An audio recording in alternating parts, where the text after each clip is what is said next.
تو عمل صالح کیا ہوتا ہے؟ ایک تو عمل ہوتا ہے نا کام، صالح کیا ہوتا ہے؟ عمل صالح جو ہوتا ہے نا اس کی کچھ شرائط ہوتی ہیں. جو آپ نیک اعمال کرتے ہیں نا وہ عمل صالح ہیں، صدقہ خیرات عبادات، ان سب کی کچھ شرائط ہوتی ہیں، ان کی قبولیت جس پر ڈیپینڈ کرتی ہے. تو عمل صالح کی شرط نمبر 1 کیا ہے؟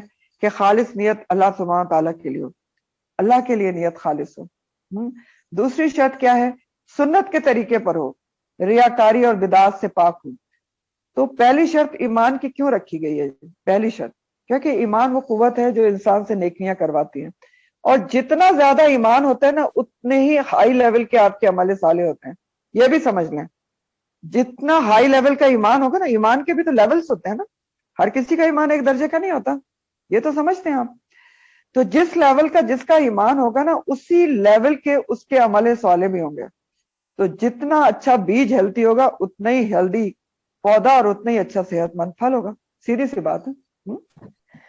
تو مرد ہو یا عورت ہو، اگر ایمان لا کر عمل صالح کرے گا تو یدخلون الجنہ، وہ جنت میں داخل کیا جائے گا. ولا یظلمون نقیرا، اور نہیں وہ ظلم کیے جائیں گے تل برابر بھی. نقیر اصل میں کہتے ہیں کھجور کی گٹھلی کے جو اینڈ کے اوپر ایک چھوٹا سا سوراخ ہوتا ہے اس کو کہتے ہیں، تو اس لیے تل برابر لکھا ہوا ہے. تو اللہ تعالیٰ نے کہا کہ کسی کا بھی عمل جو ہے چھوٹے سے چھوٹا تل برابر بھی ہوگا، اگر اس کو ضائع کیے بغیر وہ لے کر پہنچ گیا تو اس کو اس کا اجر ضرور ملے گا، اور اس کے اوپر ذرا بھی ظلم نہیں کیا جائے گا. ظلم کیوں نہیں کیا جائے گا؟ کیونکہ دیکھیں تمام اعمال اور معاملات کا فیصلہ اللہ سبحانہ تعالیٰ کے کامل علم اور اس کے مکمل عدل پر مبنی ہوں گے، تو ظلم کیسے ہو سکتے ہیں؟ اب یہ جو 2 آیات ہیں نا ان کی شان نزول میں تفاسیر میں ایک واقعہ بھی بیان ہوا ہے. ایک روایت آتی ہے کہ ایک دفعہ کسی مجلس میں ایک یہودی، عیسائی اور مسلمان سب موجود تھے. ان میں آپس میں بحث چھڑ گئی کہ جنت میں کون جائے گا، جنت کس کے لیے ہے. تو یہودی بولے کہ ہم جائیں گے کیونکہ ہمارے نبی نے اللہ سے کلام کیا اور وہی ہم تو اللہ کے چہیتے ہیں اور سارے انبیاء ہم میں سے آئے. نصارہ نے بھی وہی کہا کہ ہمارے نبی تو کلمت اللہ اور روح اللہ ہے اور ہمارے گناہوں کا کفارہ میں وہ سولی پر چڑھ گئے. مسلمانوں نے کہا کہ نہیں، جنت تو صرف ہمارے لیے ہے کیونکہ ہم خاتم النبیین کی امت ہے، خیر امت ہے. تو اس پر اس آیت کا نزول ہوا اور اللہ سبحانہ تعالیٰ نے واضح کر دیا، کھول کر بتا دیا کہ جنت کسی کی بھی خواہشات پر نہیں ہے. لیسا بیمانیکم، نہ مسلمانوں تمہاری صرف خواہشات پہ ہے، ولا امانی اہل الکتاب، نہ ہی اہلی کتاب کی خواہشات پہ ہے. پھر اس کی شکیں بتا دی کہ جنت کس کو ملے گی. ٹھیک ہے، یہ ساری شکیں ہیں. وَمَن يَعْمَلْ سُوءًا يُجْزَ بِهِ وَمَن يَعْمَلْ مِنَ الصَّالِحَاتِ، یہ ساری جو ہے شکیں بتائی. اللہ معافی. تو یہ شکیں بتائی گئی کہ جو اچھے عمل کرے گا، مرد عورت ہو کچھ بھی ہو، مومن ہو، تو وہ جنت میں داخل کیا جائے گا. تو یہ ساری شکیں اللہ سبحانہ تعالیٰ نے بتائیں. پھر اللہ تعالیٰ آگے کیا بتا رہے ہیں؟ بہت ہی خوبصورت مزید اس بات کو ایلابوریٹ کیا جا رہا ہے کہ جنت کس کے لیے ہے، جنت کس کو ملے گی. اچھا، اس سے پہلے اگلی آیت پہ جانے سے پہلے اس آیت کا تھوڑا سا ہم سبق بھی دیکھ لیں کہ سبق کیا ہے ہمارے لیے. کہ سبق ہماری اس آیت میں جو ہم نے ابھی پڑھی ہے اس میں یہ کہ انسان کو چاہیے کہ اپنی پوری کوشش کے ساتھ ایمان کو مضبوط کرے، کیونکہ جنت کے لیے ایمان چاہیے، اور پھر اس ایمان کے ساتھ نیک اعمال کرے، اس کی کثرت کرے. صرف خواہشات نہ رکھے جنت کی کہ مجھے جنت میں جانا ہے. دیکھیں آپ اللہ سے اچھا گمان بھی اسی صورت میں رکھ سکتے ہیں جب آپ کا عمل اچھا ہو. واضح طور پہ تو اللہ تعالیٰ نے یہاں بتا دیا ہے لیسا بیمانیکم، امانی پہ نہیں ہے، صرف خواہشات پہ نہیں ہے. تو نیک عمل کرنا ضروری ہے. اگر ایمان لا کر آپ نے عمل صالح نہیں کیے، سوئے رہے، تو پھر اللہ کی جنت کے امیدوار کیسے ہو سکتے ہیں؟ ہر جگہ اللہ تعالیٰ بتاتے ہیں کہ عمل اور ایمان چاہیے، دونوں. خواہشات پر جنت نہیں ہے. تو سمجھنے کی بات یہ کہ دنیا امتحان گاہ ہے، اس کو امتحان سمجھنا چاہیے. اور جس طرح ہر امتحان کا رزلٹ ضرور نکلتا ہے نا، اسی طرح ہمارا بھی جو ہم زندگی گزار رہے ہیں نا دنیا میں، اس کا رزلٹ کب نکلے گا؟ روز قیامت نکلے گا، جو اللہ تعالیٰ کے عدل پر مبنی ہوگا. اور یہ اللہ تعالیٰ نے سب بتایا ہے اسی آیات میں. اور ہر چھوٹی سے چھوٹی برائی ذرہ برابر نیکی کا بھی اجر ضرور دیا جائے گا، کسی پر ظلم نہیں کیا جائے گا. تو کرنے کا کام کیا ہے کہ ہر روز انسان کو اپنا محاسبہ کرنا چاہیے کہ میں نے آج کتنے نیک کام کیے اور خدا نہ کرے کتنے جو ہیں برے کام کیے ہیں. توبہ استغفار کا معمول بنانا چاہیے.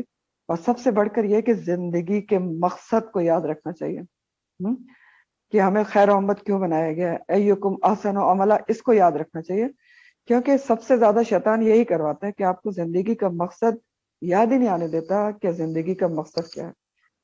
تو بہرحال اگلی آیت اور بھی خوبصورت ہے، ومن احسن دینا، اور کون سب سے زیادہ اچھا ہے، کس لحاظ سے؟ دینن، دین کے لحاظ سے۔ دین میں سب سے زیادہ اچھا کون ہے، بہترین کون ہے؟ ممن، اس سے جو اسلم وجہ للہ، سب سے اچھا دین میں کون ہے؟ جو اپنے آپ کو سپرد کر دے، اپنا چہرہ سپرد کر دے اللہ تعالیٰ کو، وہ دین میں سب سے اچھا ہے، آسن ہے۔ دوسری شرط کیا ہے؟ وہ ہوا محسن، اور وہ محسن بھی ہو۔ واتبع، تیسری شرط ہے ملت ابراہیم حنیفہ، اور وہ اتباع کرے طریقے کی ابراہیم علیہ السلام کی۔ تو یہاں پر اللہ تعالیٰ مزید جو مین شرائط ہیں جنت میں جانے کی، اس کی تفصیل بتا رہے ہیں، ایک اور معیار اور ایک اور اسٹینڈرڈ بتایا جا رہا ہے، عمل صالح کو مزید واضح کیا جا رہا ہے کہ تم میں سے سب سے اچھا دین کس کا ہے۔ تو دیکھیں آیت کو دیکھیں، ومن احسن دینا، کون، یہ بھی سپرلیٹو ڈگری ہے، کون تم میں سب سے زیادہ اچھا ہے دین کے لحاظ سے، دین کے اعتبار سے کون سب سے بہترین ہے۔ آسن دین کا اسٹینڈرڈ اور معیار اللہ تعالیٰ بتا رہے ہیں، شرائط بتائی جا رہی ہے کہ کس کا دین سب سے بہترین درجے پر ہے، آسن ہے۔ پہلی شرط ہے کہ کس کا دین سب سے بہترین ہے، دین کے لحاظ سے کون سب سے اچھا ہے؟ ممن اسلم وجہ للہ، اسلم جو سونپ دے، وجہ اپنا چہرہ یا اپنی ذات، للہ اللہ کے لیے، وہ سب سے دین میں بہترین ہے جو اپنا چہرہ، اپنی ذات مکمل طور پر اللہ کے حوالے کر دے، سپرد کر دے، سرنڈر کر دے اپنی ذات کو، اس کی اپنی مرضی، اپنا اختیار، اپنی سوچ کچھ بھی نہ رہے، جو کچھ ہے اللہ کی مرضی اور اللہ کے حکم کے مطابق ہو۔ ہاں، اور چہرے کا ذکر کیوں ہے؟ ایک تو یاد رکھیں وجہ کا ذکر جو ہے نا، وہ چہرے کو بھی کہتے ہیں اور ذات کو بھی کہتے ہیں، لیکن اگر آپ چہرہ بھی لیں تو چہرے پر آنکھ، کان اور یہ ساری چیزیں موجود ہیں، دماغ، تو یہی ساری چیزیں ہیں جو انسان کو ہدایت اور گمراہی کی طرف لے جاتی ہیں۔ تو جس نے یہ ساری چیزوں کو اللہ کو سونپ دیا، یعنی اس کی اپنی کوئی سوچ نہیں ہے کہ میں یہ چاہتی ہوں، اس کی کوئی خواہش نفس بھی نہیں ہے کہ میں یہ چاہتی ہوں، یہ میں سمجھتی ہوں، یہ نہیں ہے، اس نے تو اپنے آپ کو سونپ دیا اللہ کو، اسلم وجہ للہ کر دیا، جو اللہ کو حکم ہوگا وہ اس کی مرضی ہوگی۔ اس کی آپ اس مثال سے سمجھ لیں کہ اللہ کو اپنی ذات سونپنا کیا ہوتا ہے۔ مثال کے طور پر میں اپنی کوئی چیز آپ کو سونپ دیتی ہوں، بالکل آپ کو دے دیتی ہوں، کوئی بک ہے میری کہ آپ، میں یہ کتاب آپ کی ہوئی، ٹھیک ہے، سونپ دیا میں نے، اب کیا ہے، میرا اس کتاب پہ کوئی زور نہیں ہے نا، آپ چاہیں تو وہ کتاب کسی کو دے دیں، چاہے تو بیچ دیں، اب کس کی مرضی چلے گی؟ جس کو سونپ دیا گیا، ٹھیک ہے۔ تو یہی چیز اپنی ذات اللہ کو سونپنے کے لیے بھی چاہیے اللہ تعالیٰ کو، کہ انسان جب اپنی ذات کو اللہ کو سونپ دے نا، اللہ کے سپرد کر دے، تو پھر اس کی اپنی مرضی نہیں چلتی، پھر وہ یہ نہیں کہتا کہ یہ فلاں حکم مشکل ہے، پھر وہ یہ نہیں کہتا کہ یہ میری سمجھ میں نہیں آتا، پھر وہ حکم کی لاجکس بھی نہیں پوچھتا، بس جو مالک نے کہہ دیا سمینا وہ اطانا، پھر وہ مسلم بن جاتا ہے نا، مسلم وہ اونٹ بن جاتا ہے نا جس کے نکیل اس کے مالک کے ہاتھ میں ہے، جدھر چاہے اس کو موڑ دے، لچک آ جاتی ہے، مالک کے حکم کے مطابق مڑ گئے، کہا بیٹھ جاؤ بیٹھ جاؤ، کہا کھڑے ہو جاؤ کھڑے ہو جاؤ، کوئی اپنی مرضی، اپنی سوچ، اپنی خواہش نفس کچھ بھی نہیں رہتی۔ یہ ہے اسلم وجہ للہ، رب کے لیے نیت خالص کر لینا، جو جو مالک کہتا جائے وہ کرتے جائے۔ یہ نہیں ہے کہ کوئی حکم آسان لگا اس پہ عمل کر لیا، جو مشکل لگا اس کو چھوڑ دیا، یہ اسلم وجہ للہ نہیں ہوتا، ٹھیک ہے۔ تو پہلی شرط اللہ تعالیٰ نے بتائی کہ سب سے اچھا دین کس کا ہے، بہترین، جو اپنی ذات اللہ کے حوالے کرتے۔ دوسری شرط بتائی جا رہی ہے کہ کس کا دین سب سے اچھا ہے، دوسرا معیار کیا ہے، وہ ہوا محسن، محسن بھی ہو وہ۔ محسن کون ہوتا ہے؟ محسن کون ہوتا ہے؟ جس کا ہر کام احسان کے درجے پر ہو، خوبصورت ترین طریقے سے جو کام کرے۔ اور محسن کون ہوتا ہے؟ جو نبی کریم صلی اللہ علیہ وسلم کے طریقے پہ کام کرے، کیونکہ احسان کیا ہے کام کے اندر، کہ کام کو سنت کے طریقے سے کیا جائے تو وہ بہترین طریقے سے ہوتا ہے۔ آپ دیکھیں کوئی بھی کام جب آپ کرتے ہیں نا، کوئی بھی کام، اینی ورک، کچھ بھی آپ عمل کر رہے ہیں، تو اس کے دو آسپیکٹ ہوتے ہیں، ایک ظاہری طریقہ ہوتا ہے اور ایک باطنی اس کی نیت ہوتی ہے کہ آپ کس نیت سے کر رہے ہیں. ٹھیک ہے, ایک آپ کی نیت ہوتی ہے کہ میں یہ کام اس لیے کر رہی ہوں, اور ایک آپ کا طریقہ ہوتا ہے جس سے وہ آپ کام کر رہے ہوتے ہیں. تو خوبصورت ترین کام کس کا ہے؟ کہ جس کی باطنی طور پر نیت خالص اللہ کے لیے ہو اور ظاہری طور پر طریقہ کیا ہو؟ سنت رسول کا ہو. تو وہ کیا ہو جائے گا پھر؟ اس کا کام احسان کے لیول پر ہو جائے گا, اور وہ شخص کرنے والا کیا ہو جائے گا؟ محسن بن جائے گا. اللہ کے لیے نیت خالص ہے اور طریقہ کس کا ہے؟ نبی کریم صلی اللہ علیہ وسلم کا. تو احسان کا لیول آ جائے گا اور انسان محسن بن جائے گا. اب اس کی دلیل کیا ہے کہ میں آپ سے کہہ رہا ہوں جو سنت رسول پہ کام ہوگا وہ خوبصورت ترین ہوگا احسان کے لیول پہ؟ دلیل یہ ہے کہ اللہ تعالیٰ قرآن میں فرماتے ہیں لَقَدْ كَانَ لَكُمْ فِي رَسُولِ اللَّهِ أُسْوَةٌ حَسَنَةٌ, بے شک تمہارے لیے رسول اللہ صلی اللہ علیہ وسلم کے عمل میں, ان کے طریقے میں جو ہے بہترین طریقہ ہے. ٹھیک ہے, تو وہ ہوا محسن. پھر محسن کون ہو گیا؟ جو اللہ کے حکم کے مطابق کام کرے اور طریقہ کیا ہو؟ سنت رسول کا ہو. تو اس کا ہر کام پھر احسان کے لیول کے اوپر ہوگا. تو اس سے ہمیں کیا بات سمجھ میں آتی کہ ہر کام, خاص طور پر دین کے کاموں میں جہاں سنت سے اور قرآن سے رہنمائی موجود ہے, تو ہماری کوشش یہ ہونا چاہیے کہ سنت کے مطابق ہم کام کریں. مثلاً عبادات ہیں, مثلاً نماز ہے, حج ہے, اور بھی جو بھی طریقے ہیں, اور بھی نکاح ہے, وہ بھی تو دین کا طریقہ ہے نا, قرآن کا حکم ہے اور نبی کریم صلی اللہ علیہ وسلم کی سنت ہے. تو اس میں بھی سنت کے طریقے اپنانا, نکاح میں, مرنے کے وقت, یہ سب کیا ہے؟ سنت کے طریقے پر ہوگا تو آپ محسن ہوں گے. سنت کے طریقے پہ کام کرنا احسان ہے اور انسان محسن بن جاتا ہے. اور عبادات میں تو ویسے بھی احسان کا طریقہ حدیث جبرائیل میں کیا بتایا تھا؟ نبی کریم صلی اللہ علیہ وسلم نے جبرائیل علیہ السلام کو کہ آپ اللہ کی عبادت ایسے کرو کہ گویا تم اللہ کو دیکھ رہے ہو, یا کم از کم یہ تو ضرور سوچو کہ اللہ تو تمہیں دیکھ رہا ہے. تو بات یہ ہے کہ اگر روز مرہ کے کام بھی ہم نبی کریم صلی اللہ علیہ وسلم کے طریقے پر کریں, کھانا پینا اور سونا اٹھنا, نکاح, مرنا, جینا, سب کچھ للہ اور نبی کریم صلی اللہ علیہ وسلم کے طریقے سے کرتے ہیں, تو پھر کیا ہوگا؟ ہمارا ہر کام جو ہے وہ عبادت بن جائے گا اور ہمارا دین احسان کے لیول پر آئے گا, بہترین لیول کے پر آ جائے گا. پھر تیسری شرط اللہ تعالیٰ بتا رہے کہ کون دین میں سب سے اچھا ہے. اس تیسری شرط کیا ہے؟ کہ وَاتَّبَعَ مِلَّةَ إِبْرَاهِيمَ حنیفہ, اور وہ اتباع کرے, پیروی کرے طریقے کی ابراہیم علیہ السلام کی یکسو ہو کر. ملت کس کو کہتے ہیں؟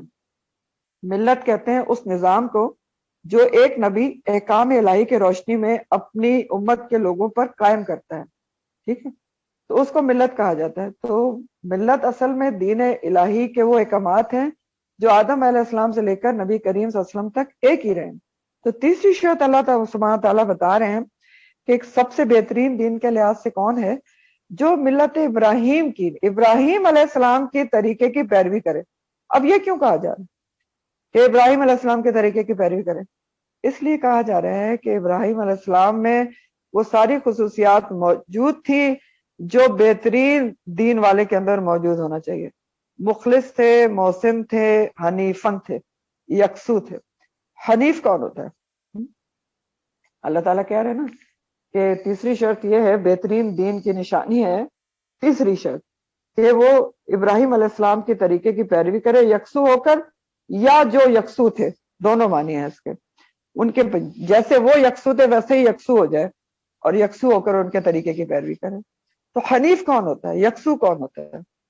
اللہ تعالیٰ کہہ رہے ہیں نا ان کی طرح یکسو ہو جاؤ, ملت ابراہیم علیہ السلام کے طریقے کی طرح, تو تمہارا دین ٹاپ پہ آ جائے گا. تو حنیف کا مطلب کیا ہوتے ہیں آپ پڑھ تو چکے ہیں. یکسو کون ہوتا ہے؟ جو پوری کائنات سے کٹ کر اللہ کا بن جائے, پوری یکسوئی اور شرائع صدر سے اللہ کی فرما برداری کرنے والا جو ہوتا ہے وہ ہوتا ہے حنیف. ٹھیک ہے, یعنی ون ڈائریکشنل, یونی ڈائریکشنل, جس کا دھیان صرف اللہ کی طرف ہو, اللہ کی رضامندی جس کو چاہیے اور کسی کی نہیں ہے, تو وہ ہوتا ہے حنیف. تو تیسری شرط اللہ تعالیٰ بتا رہے ہیں کہ جو پیروی کرے ابراہیم علیہ السلام کی طریقے کی, کیونکہ ابراہیم علیہ السلام میں وہ ساری کوالٹیز تھیں جو بہترین دین والے کی ہوتی ہیں. اللہ تعالیٰ نے ان سے کہا اسلم, پڑھ چکے ہیں ہم. اللہ تعالیٰ نے کہا اسلم, انہوں نے ایک سیکنڈ نہیں لگایا, انہوں نے کیا جواب دیا تھا؟ انہوں نے کہا اسلم تو رب العالمین. اللہ تعالیٰ تو نے کہا سپورٹ کرو, میں نے کر دیا, اپنی ذات کو رب العالمین کے حوالے کر دیا.